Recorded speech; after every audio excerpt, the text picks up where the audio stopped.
All right, cue the music. Time now for 20 towns in 20 days in Middletown, and our spring road trip is going back to the 90s. Channel 3 Eyewitness News reporter Matthew Campbell is live from the South Green with a look at what's changed in Middletown over the years. Hi there, Matthew.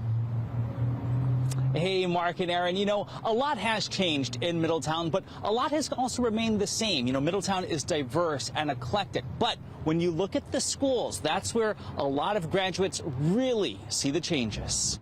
It's certainly a big upgrade from what we had. This is Middletown High today. More technology is updated. Just the way school is now is just so different compared to back then. 1995 graduate Santina Giuliano takes us to Middletown High. Back then, it wasn't even here on La Rosa Road. The Blue Dragons of the 90s went to school on Hunting Hill Ave, where the styles back then were big. You know, and high hair, baggy jeans, a lot of hairspray. Santina had her best friend Lucy Laterra join us. She's a 95 vinyl tech grad. So I took hairdressing. More than 20 years later, Lucy is still living the dream. She's cutting hair at Get Fresh, while Santina is an entrepreneur. She owns Body Focus Therapeutic Massage. I've always loved living in Middletown. The two connected in high school through sports. She played for Vinyl, I played for Middletown High. Santina still has her old warm-up jacket.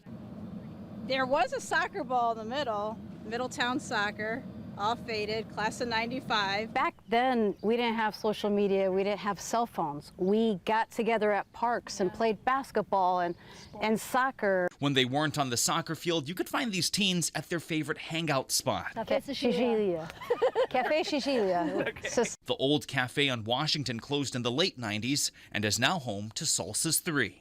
Her generation, all Italians, so we all just used to go there and hang out. Yeah. To the coffee shop. To the coffee shop. That was the spot.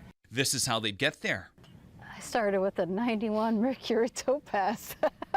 What they listened to in the car was different. Connecticut's radio scene didn't have Hot 93.7, so the station of choice for many teens was 88.1 WESU, Wesleyan's radio station. It's kind of like that station that people wanted to DJ on so that they can bring a different vibe to the town. Their favorites? Like Biggie, Tupac, Boyz II Men, Jodeci, I mean... LL Cool J. LL Cool J. The 90s also gave birth to the Fox network, and these kids loved those new shows. Yeah. Martin. Oh, yeah. And In Living Color. Taking this trip down memory lane was fun for these BFFs, and they wouldn't trade their time in Middletown for anything.